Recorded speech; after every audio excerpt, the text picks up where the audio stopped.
జనసేనపై BJP MP Raghunandan Rao కీలక వ్యాఖ్యలు చేశారు. పవన్ గురించి కాంగ్రెస్ నేతలు ఇంతగా ఎందుకు టెన్షన్ పడుతున్నారని కామెంట్ చేశారు. ఆయన తెలంగాణలోకి జనసేన కొత్తగా వస్తున్నట్టు ప్రచారం చేస్తున్నారు. గతంలోనూ బీజేపీతో కలిసి పవన్ ఎన్నికల్లో పోటీ చేశారు అన్నారు. దేశంలో ఏ రాజకీయ పార్టీ అయినా ఎక్కడైనా పోటీ చేయొచ్చు అంటూ స్పష్టం చేశారు రఘునందన్ రావు.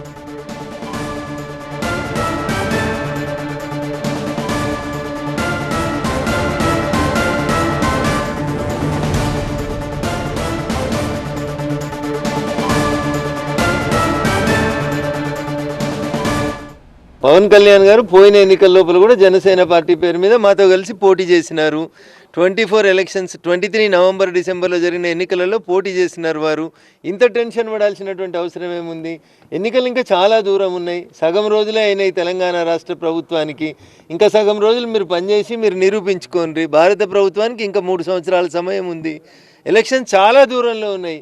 అంత తొందరపడి బాధపడాల్సినటువంటి అవసరం, టెన్షన్ పడాల్సినటువంటి అవసరం కాంగ్రెస్ పార్టీకి ఏందో నాకైతే అర్థమవుతలేదు. ఒక్కొక్క రాష్ట్రంలో అధికారం పోగొట్టుకుంటూనే వస్తూ కూడా ఇంకా ఆవేశపడడం అనేది కాంగ్రెస్కు సరి అయింది కాదు. ఎక్కడ తప్పు జరుగుతుందో తెలుసుకొని పనిచేస్తే ప్రజలు ఏమన్నా 4 ఓట్లు వేస్తారనేది కాంగ్రెస్ మిత్రులు గ్రహించాలి. మాట్లాడితే పవన్ కళ్యాణ్ ఎందుకంత భయపడుతున్నారు పవన్ కళ్యాణ్ గారి పేరు చెప్తే?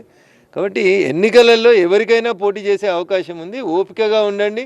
మేమేదో కొత్తగా ఈరోజు పవన్ కళ్యాణ్ గారిని ఆహ్వానిస్తలేము. Is already a part and parcel of NDA government.